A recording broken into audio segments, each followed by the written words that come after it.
Before we begin, a warning. This episode contains material that may be upsetting to some listeners. Not long ago, I drove from Atlanta, Georgia to Birmingham, Alabama. It's a straight shot west on I-20, 150 miles of rolling hills and piney woods. I got off the freeway on the downtown exit just before what the locals call the malfunction junction, and drove a few blocks south until I came to Kelly Ingram Park, which covers a full city block right in front of 16th Street Baptist Church. I wanted to see a statue that stands in the park, a famous statue. I've always loved statues. I find them moving. Don't know why. Maybe it's because they're a representation of something that we have chosen to take seriously, to memorialize in a permanent form. With a statue, you're saying to the future, this is what I want you to remember about my generation. The statue I came to see is at one end of Kelly Ingram Park. It's of a police officer, big guy, menacing, heavy pair of sunglasses. He has a dog on a leash, a big German shepherd, and the dog is lunging, huge fangs bared at a young black boy who's leaning back, hands to his sides, almost like he's sacrificing himself. It's called Foot Soldier. It looks simple, but that statue is not what you think. Trust me. My name is Malcolm Gladwell. You're listening to Revisionist History, my podcast about things overlooked and misunderstood. This episode is the second in what are going to be a few episodes this season on race and civil rights.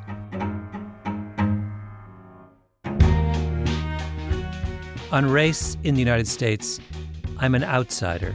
I'm Canadian. My family is half West Indian, which is a very different cultural experience than being an African American. My mom had a friend, a Jamaican, who went down to Georgia once in the 1970s. When she came back, she said the racism there cut like a knife. I couldn't have been more than 8 or 9, and that phrase startled me. It seemed so visceral. But then I moved to the U.S. as an adult, and it seemed like the way race was discussed didn't cut like a knife at all.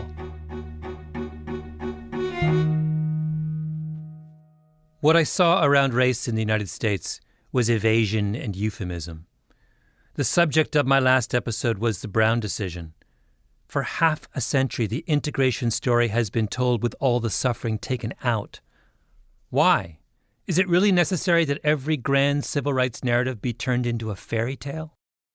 Which brings me to Kelly Ingram Park and its statue of the police officer and the dog and the boy. There's a nice and tidy story you can tell about that statue. But the real story is much different. Last summer, I got a call from a man who was friends with the widow of the police officer depicted in that statue. I'd written about the officer and the dog in my book David and Goliath, but she wanted to tell me the rest of the story. So I met with her. Then I went back to Birmingham a second time to look for the boy in the statue, and then a third time to Tuskegee, 2 hours south of Birmingham. And there, on a long, lazy afternoon, I sat in a town museum with an artist named Ronald McDowell. Me and LL Cool J, and me and James Brown. And Ronald McDowell is an extraordinary man, spidery and fine-featured. He showed me his portfolio and told me in his urgent confessional whisper about how he was once walking down Sunset Boulevard years ago and ran into Louis Armstrong's nephew, who took him to see Michael Jackson, who wanted McDowell to teach him art, which led in turn to McDowell helping out on the album Thriller. yeah, I did the sketches for Michael on Thriller. Oh, wow. I was trying to make him into a black Superman. And on the back of this piece of paper is a drawing Michael did for me when we were working on Thriller. That's Michael's artwork. One of them. He did several pieces for me. That's just one of them. Richard Arrington, who was the first black mayor of Birmingham, used to call Ron McDowell Mac, which suits him perfectly.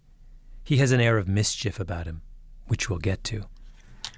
That's pictures of me and Johnny Cochran, Spike Lee, Natalie Cole.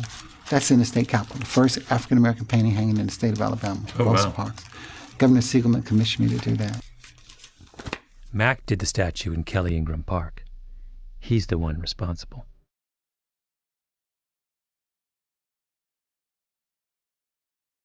Birmingham is a strange and beautiful place.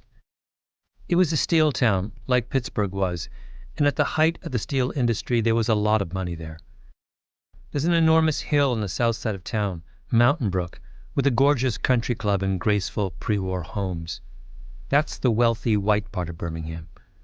Down the hill is the other Birmingham, where blacks and whites lived in uneasy proximity. They used to call Birmingham the Johannesburg of the South, or Bombingham, because bombs were the weapon of choice for white supremacists who wanted to keep black people in their place. There's an old joke from that period that tells you all you really need to know. A black man in Chicago wakes up one morning and tells his wife that Jesus had come to him in a dream and told him to go to Birmingham. His wife is horrified. "Did Jesus say he'd go with you?" The husband replies, "He said he'd go as far as Memphis." Birmingham was where Martin Luther King staged one of the most dramatic protests of the civil rights movement. And King chose Birmingham for a good reason. He wanted to strike at the symbol of racial oppression, to get ordinary Americans to understand just how bad things were for black people in the South. So through the long spring of 1963, King and his people organized sit-ins to protest segregation, then boycotts, then marches. They called it Project C for confrontation. They were trying to provoke the Birmingham chief of police, a troglodyte named Bull Connor, into doing something so outrageous that it would turn the tide of public opinion in their favor. And that's exactly what happened. May 3rd, 1963.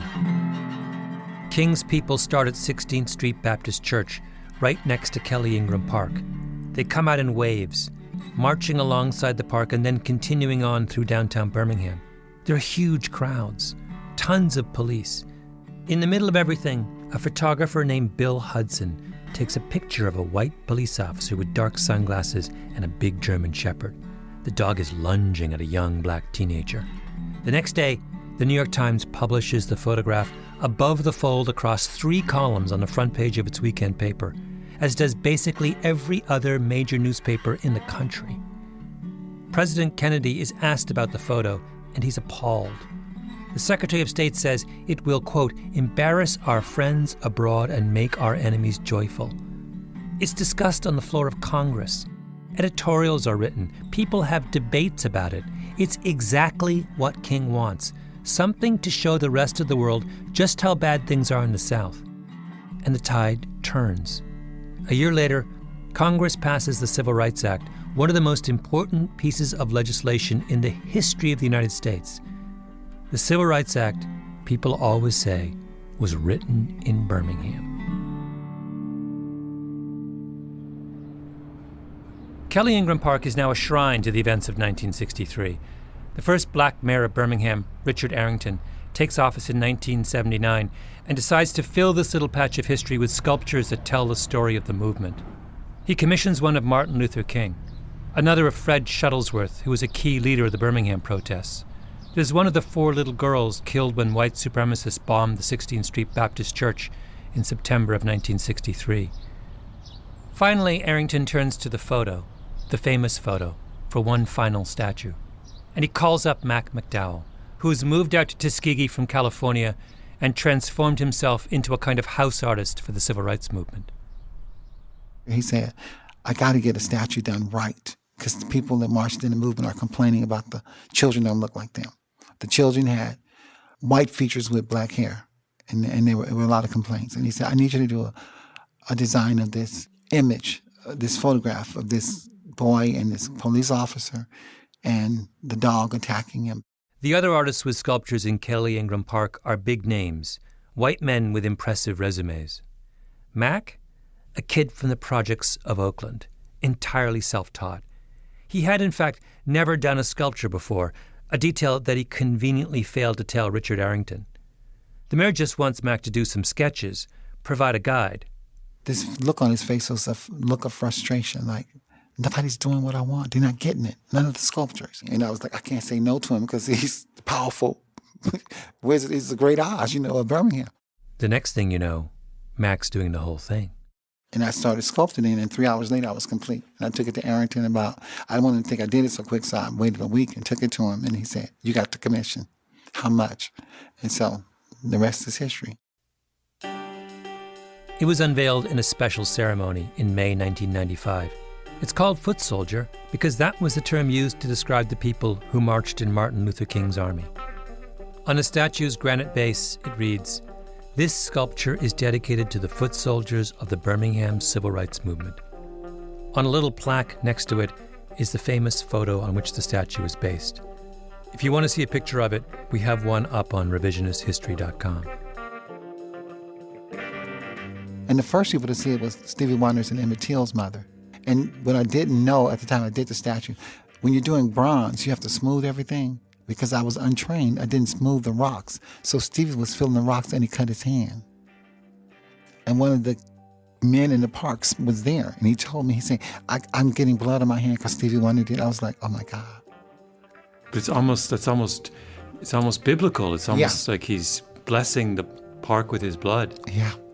Stevie got cut on those rocks that I sculpted. Foot Soldier is the most powerful sculpture in Kelly Ingram Park. Nothing else comes close. And maybe that's where the trouble starts. The name of the police officer in the photograph was Richard Middleton. Everyone called him Dick. His best friend on the force was Bobby Hayes. Big guy. Lives near a golf course outside Birmingham. Must be in his 80s by now. Hayes and Middleton started as police officers in Birmingham right at the moment when the civil rights movement was asserting itself. The police department was all white and all male back then, but in the streets, the balance of power was shifting.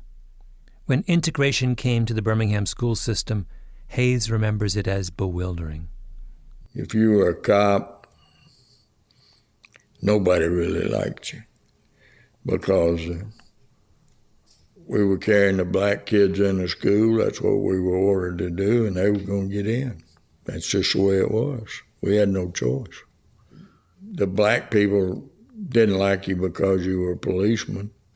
The white people didn't like you because you were protecting the black kids and carrying them in where the crowd, the goofies, didn't want them to go. In 1963, King's protest campaign was headquartered in 16th Street Baptist Church, which is an old red brick building on the northwest corner of Kelly Ingram Park. The protesters would come out in the late afternoon, march around the park on their way downtown. They were trained in nonviolence, marched according to a strict schedule. It was a military operation. Crowds of people would gather to see the spectacle. The police were supposed to keep the protesters and the crowd apart. The protests get bigger and bigger. The crowds get bigger and bigger. It's late spring, so it's starting to get really hot. The police chief, Bull Connor, starts locking up everyone he can. Then Connor says, to hell with it. Bring in the dogs. Of course, there's a lot of noise, a lot of tension in the air, a lot of people yelling and screaming. Bricks started coming in, throwing bricks. It got to be a really ugly sight real quick. Dick Middleton, the cop in the photo, was a member of the city's K-9 unit. He had a German shepherd named Leo.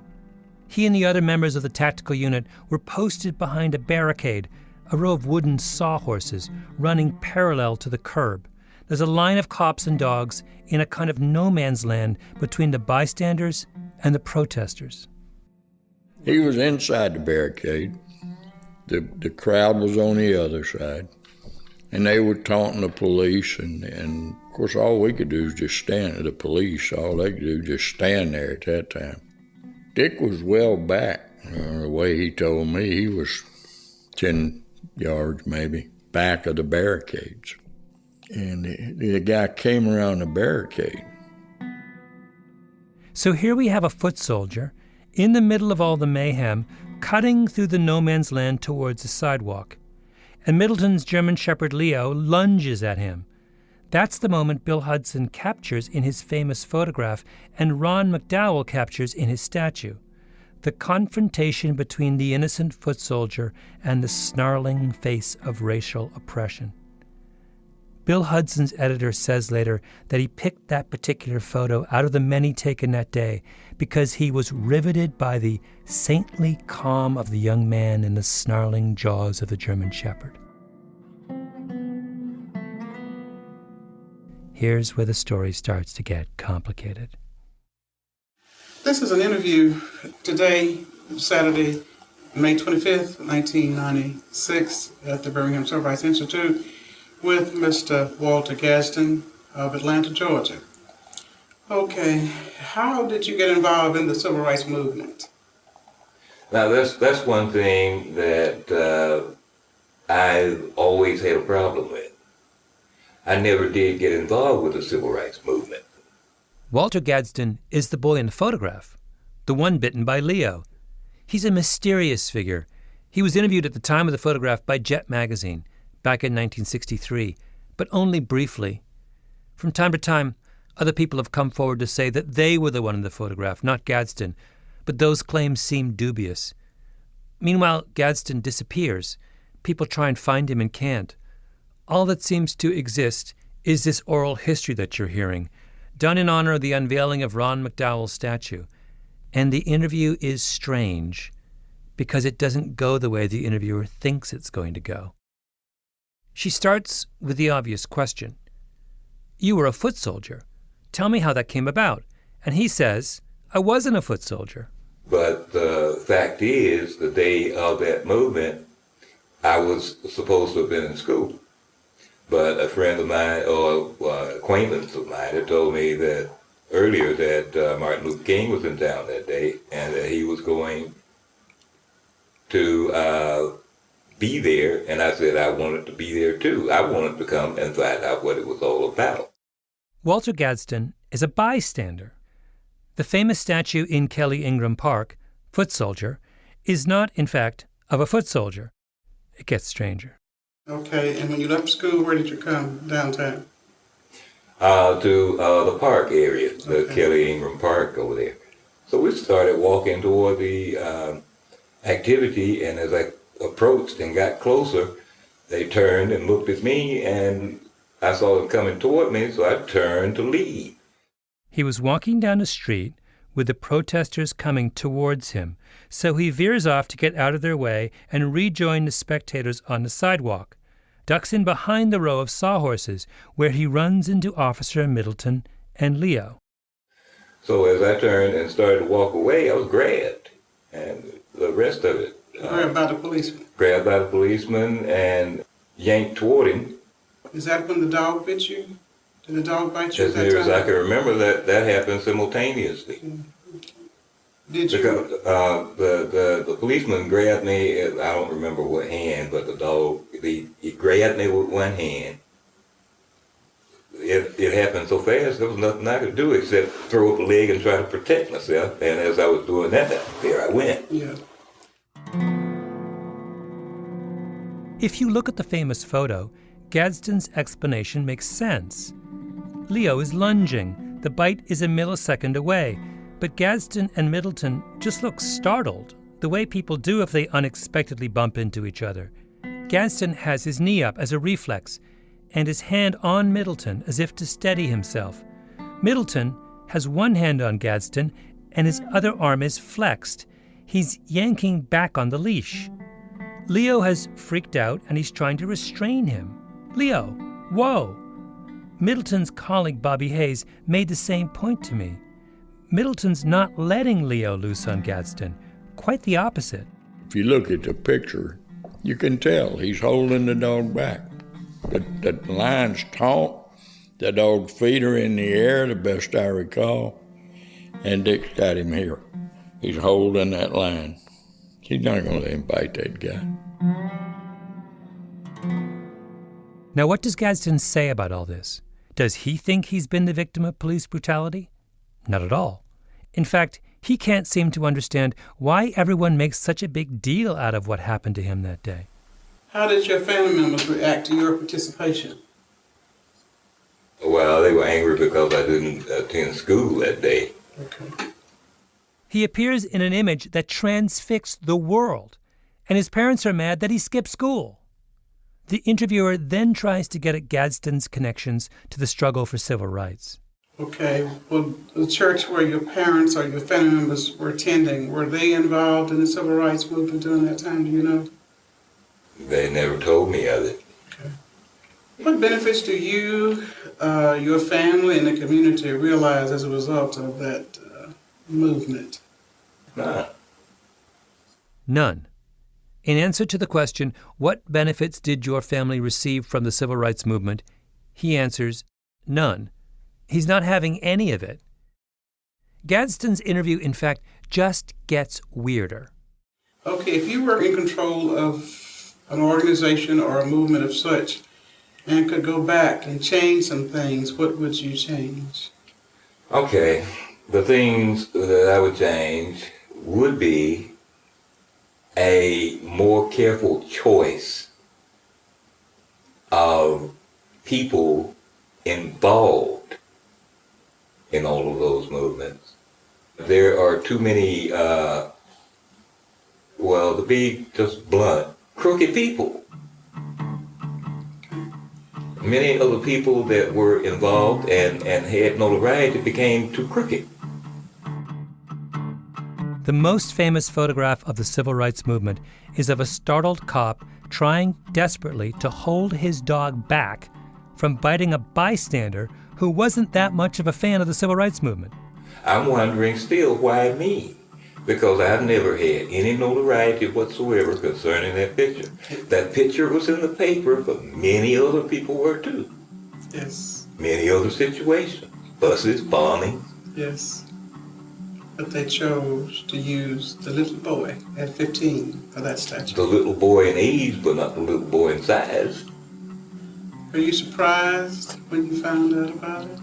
I was totally flabbergasted. I didn't know what to think. And Gadsden's main objection? He's light-skinned. He says the statue makes him look dark-skinned. That statue doesn't look like me.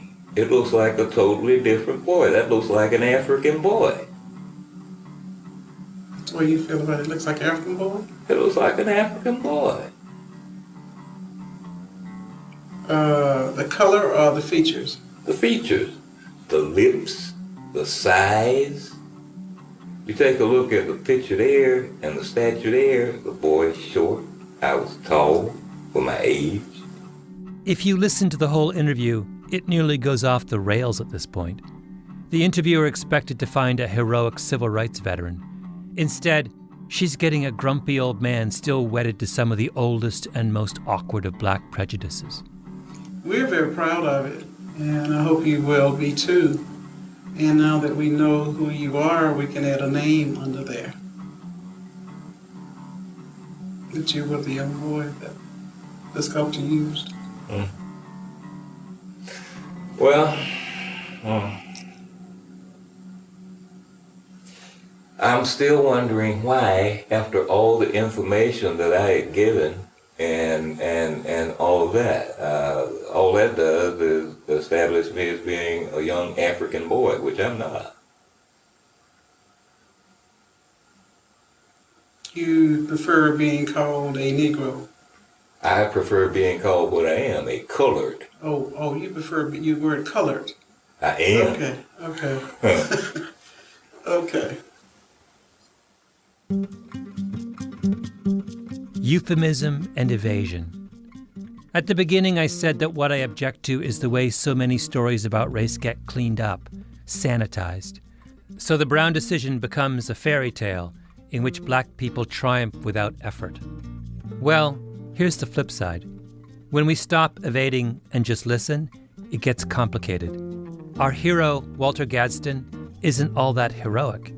As for the bad guy, the officer, his colleague Bobby Hayes says he wasn't a bad guy. Did Officer Hayes tell me things that surprised me? And did listening to Walter Gadsden shock me? Absolutely, because I'm no different from anyone else. I liked the fairy tale. So the person who invited me down to Birmingham in the first place was Dick Middleton's widow. Everyone calls her Mrs. Klingler. Her husband died not long ago, and I think she felt it was time to speak out. We met at a barbecue restaurant in downtown Birmingham, sat upstairs. So he's a police officer at a time when Birmingham is obviously going through some very tumultuous times. Can you tell me about that? That was the first 10 years. I'm still learning to speak English. I didn't really know what's going on. I didn't understand what's going on. Mrs. Klingler was from Germany. She met Richard when he was stationed there with the Army. She says what happened on that spring day in 1963 was like a shadow over her husband. He went to work and come home and enjoy the family. But I knew something is going on. Then later on, you see the picture in the paper. He never really discussed it. She had a big book with her, filled with clippings of her husband's career and other photographs from that day in Kelly Ingram Park. She wanted to set the record straight. Her husband was unfairly vilified. He done his job, and he was spit at. He was thrown rocks at, and he did not let the guy put the dog to him. He was holding the leash away from him. If you see other pictures, what happened. This was not the right picture. This was not the truth. This was not the truth. For the longest time afterwards, they got hate mail. So how soon did the letters start coming? Just right, I'm sure right the next month or so when it went all over the world. Just as ugly as you can imagine. Yeah. Did he ever talk to any journalist or, do you know? No. He never gave any No. interviews? He didn't give no interviews because I think he felt like what he was portrayed as, they would not tell the truth. Yeah, yeah. No matter what he say, no matter what he would do, they would not believe him. All they look at the picture, that's all. Do you think your husband suffered? I think he has, yes. There's a statue in Kelly Ingram Park of one of the most iconic moments in civil rights history, and everyone directly involved in that moment thinks it didn't happen that way. Oh, Mac, what did you do?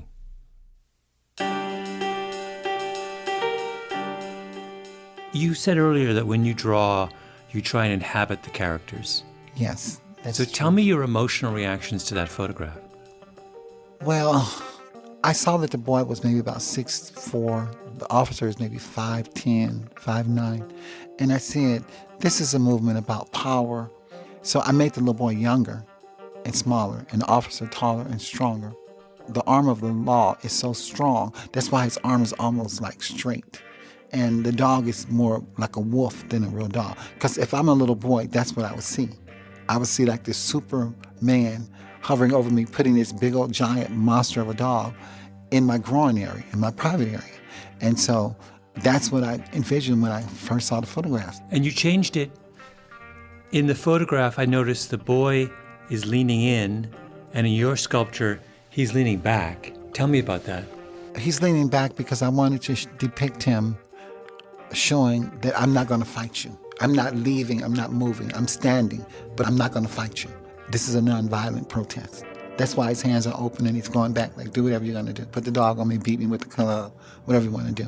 And I saw all of that when I saw the photograph. We were in the Tuskegee History Center, a museum on Elm Street not far from the university. It's in what looks like an old bank, and it's filled with exhibits to the town's extraordinary history. The infamous Tuskegee syphilis study, the Tuskegee Airmen, Rosa Parks' Tuskegee native. McDowell's work was all over the walls. He took me on a little tour. Then we sat down, and he took out his portfolio. Okay, here are the statues. Those glasses are like... Wait, are the glasses the same? Did you make the glasses bigger too? Mm-hmm. Yeah. They're bigger. Mac has a whole section on the statue. Preliminary drawings, sketches, photographs. So he's almost like a blind officer. He doesn't even see the kid because he's so far beyond that. Kill this nigger. Attack this nigger. He's so past the reality of this is a innocent human child, a human being. That's why he was wearing blind people glasses. That is so interesting, because when you see that's the thing I couldn't put my finger on. The officer is behaving as if he's blind. Mm-hmm. The dog is attacking. He doesn't even see the boy. Mm-hmm. You're the first person I told that to. That's so interesting. See how vicious the dog looks? Oh, my. That was a wolf. Mm-hmm. I did the hair with I didn't know what instruments to use. I did all this with a pencil. Pencil lead, the hairs, and I do the teeth like that. And oh, look at the teeth. Mm-hmm. I did that on purpose. The curved. Oh, yeah.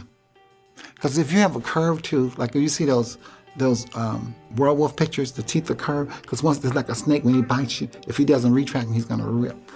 It's not going in and coming out. When it comes out, he's going to rip flesh. When you're face to face with the statue, it has historical authority. It's in the shadow of 16th Street Baptist Church inside Kelly Ingram Park, at the actual site of the Birmingham marches. But it's a work of imagination. It's not a literal representation. It's art.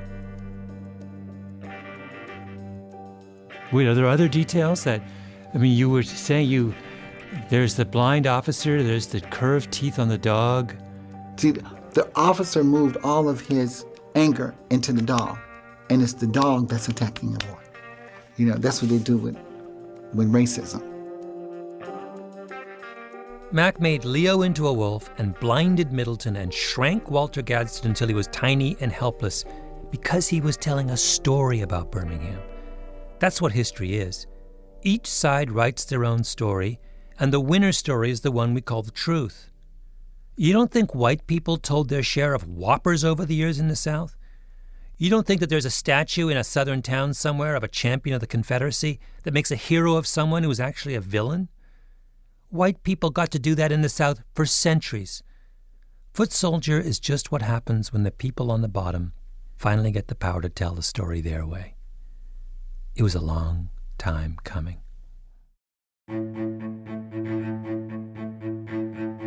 It's a brilliant statue. Thank you. I pour my heart into it. Yeah. You have some mischief in you. Mm-hmm. What do you mean? There's a little bit of mischief in your recreation of that photo. You're using that opportunity to make a much broader kind of subversive point. I may be. I went back through Birmingham after talking to Mac in Tuskegee, and I went to Kelly Ingram Park one last time, stood in front of the statue. I think everyone who wants to understand the civil rights movement should do that, because of what it means, the hard-won reward of a long and costly battle over who gets to control the stories that make up history. But if you do, just keep in mind that Dick Middleton didn't actually sick his dog Leo on Walter Gadsden, and that Walter Gadsden wasn't actually a foot soldier for civil rights. Mayor Arrington told me right after we did the unveiling, he got hundreds of threats about bombing and tearing the statue up from all over the world. And his response was, I'll just get Mac to do a bigger one and a better one. So they never touched it. Oh, he said, if you destroy that statue, we're coming back bigger. Do you know how many times I begged for somebody? I just hope somebody blows it up so I can do a bigger one.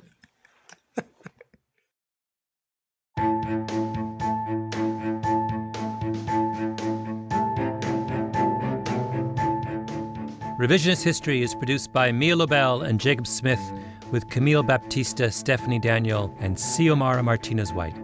Our editor is Julia Barton. Flawn Williams is our engineer. Original music by Luis Guerra.